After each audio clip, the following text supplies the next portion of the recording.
Hi guys, welcome to this second video of our third Italian lesson. Today I'd like to introduce you to the Italian version of the 5 W's and how. Okay, so in English you've got who, what, when, where, why and how.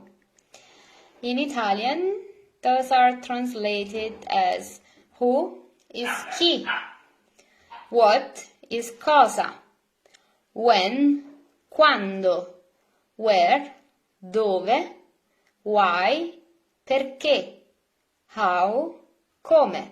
I repeat them slowly now. Please repeat after me. Chi,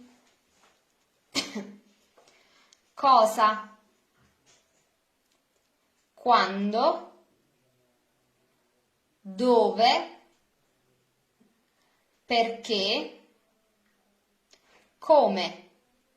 As you can see on the Italian translation of why, perché, there is an accent on the final E, perché. If you do not put accent, you would read this as perché, and it's not correct. It's perché. Okay, you need to do that Italian thing where it sounds like we are singing. So it's perché. Okay? Okay, now we can move on, and here I show you that the verb to be and to have got, essere, avere, they are called auxiliary verbs, in Italian verbi ausiliari, and they are used to create verbal forms that in English we translate with the past tense or the present perfect. Okay, so right now I'm going to show you how to make questions. How to make questions in Italian is translated as come fare domande. As you can see, orange is English and the blue is Italian. Okay, just so you learn more words and you get a bigger glossary. Okay, so yeah, right now I'll show you how to make questions in Italian using the present tense of these two verbs, so the verbs essere ed avere, because these are the basis to form the past forms in Italian. Alright, so just remember that unlike English, in Italian the subject is not compulsory and we actually rarely use it, okay? And that is why in all the following slides I will put the pronouns in the parentheses just so you know what I'm talking about, actually who I'm talking about, but we do not really say it in the sentence. So, chi, who, plus verbo più is plus, verbo essere, verb to be, ed avere, to have got. Okay? So if we're making a question about ourselves, so the first singular person, you're going to say chi sono. Chi sono means who am I? Chi ho. Once again, I remind you that the H is mute, is silent in Italian, so it's just o. Sorry about my hand. So the sentence who am I by itself, it already makes sense. It is a complete sentence, like you're having an existential crisis and you can ask yourself, who am I? Whilst who have I got does not really make much sense to you right now. But once again, as you can see, all of our lessons are just building up. So just know that one day you're going to use chi o with another verb after that, and it will make sense. It will be a question like chi ho invitato alla festa? Chi ho invitato means who did I invite? Who have I invited to the party? Alla festa. Party is festa. Okay? So right now, just know that everything will make sense to you, just not now. Right now, we're focusing on how to make questions using these words, who, what, where, when, in Italian chi, dove, quando, come, by using the right form of the verb. Okay, right now we're focusing on to be essere. So, chi sono? Chi sei? Who are you? Chi hai? Once again, chi hai invitato? Who did you invite? Chi è? Lui? Chi è lei? Chi siamo? Chi siete? Chi sono? Okay, so you should already know the verbs by now because I talked about that in the second lesson, so I'm sure you already know them. That is why I'm talking a bit faster than usual. Alright, and here I make you an example by using all words that you already know by now. So, chi è italiano? Who is Italian? Tu sei italiano. You are Italian. Alright? And then we move on to cosa. What? Once again, it's the same thing. Cosa sono? Cosa ho? Cosa sei? Cosa hai? They all mean what am I? What have I got? What are you? What have you got? What is he? What has she got? And so on. Cosa siamo? Cosa siete? Cosa sono?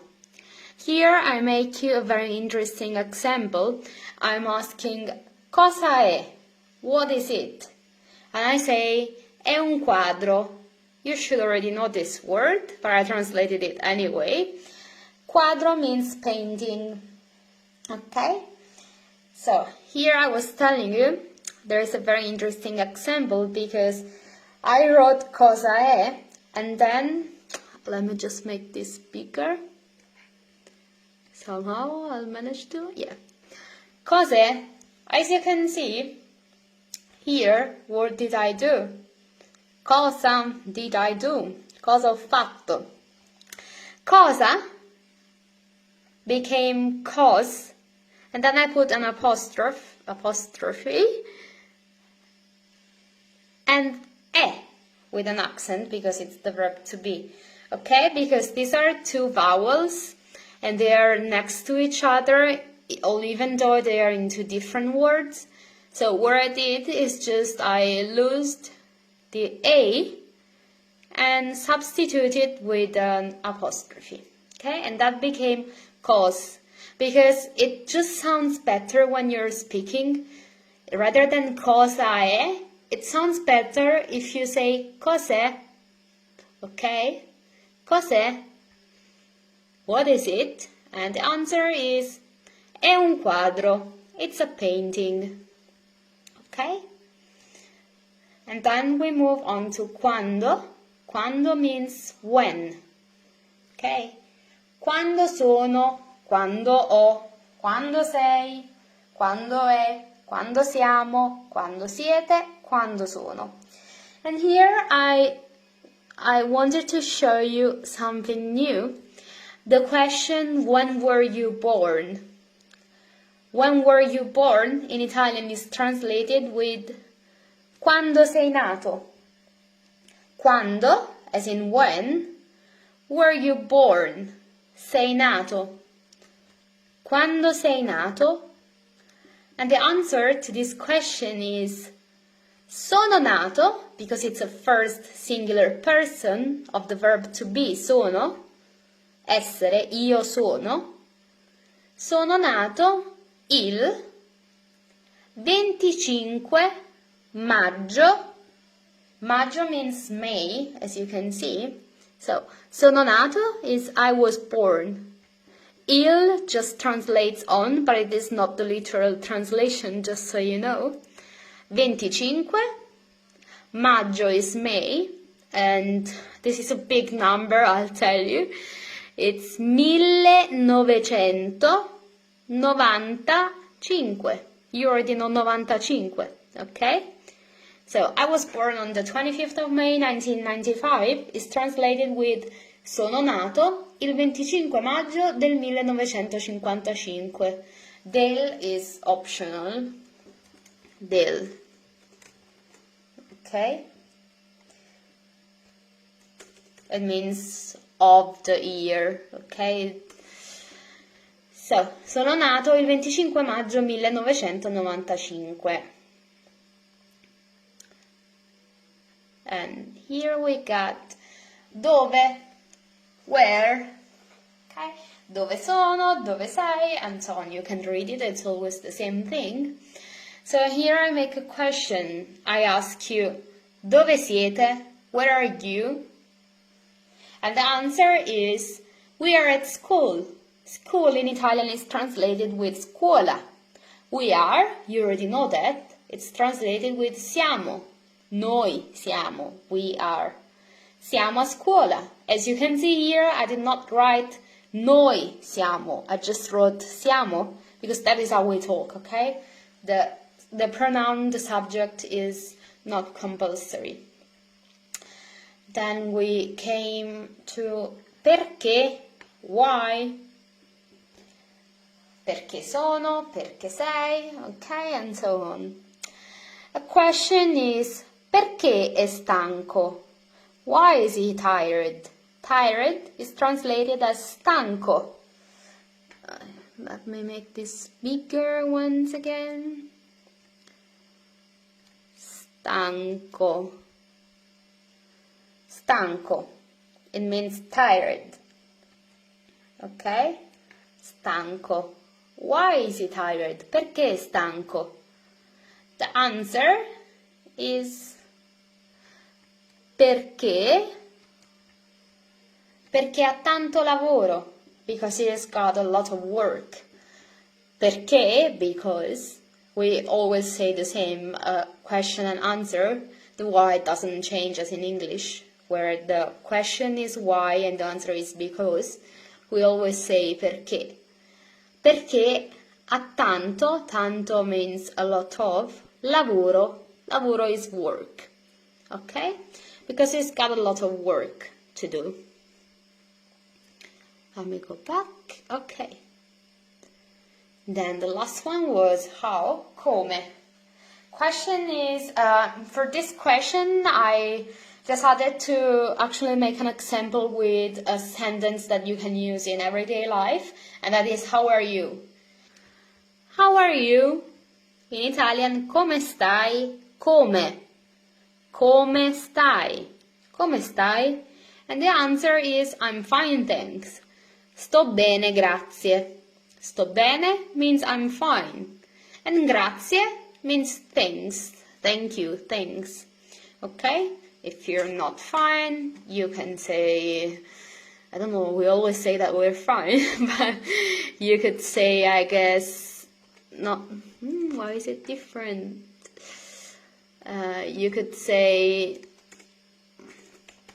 non molto bene. It means not so good. Or male. Sto male, it means that I'm not fine. Okay, but no one really says that. Okay, so yeah, these are the possible answers to the answer come stai. You can say sto bene, grazie, non molto bene, not so good, or sto male, I'm not fine. Okay, so that was it for today. So as today's assignment, I would like you to send me, as usual, a vocal message where you repeat to me all of the Italian version of the 5 W's and how. So chi, cosa, dove, quando, come, perché. It's easy, you can read them here. And please also read to me all the examples that I made in this lesson. And if you can, try to make a couple of questions and answers with all of this. Okay? And you can write them and read them out to me. Alright, guys?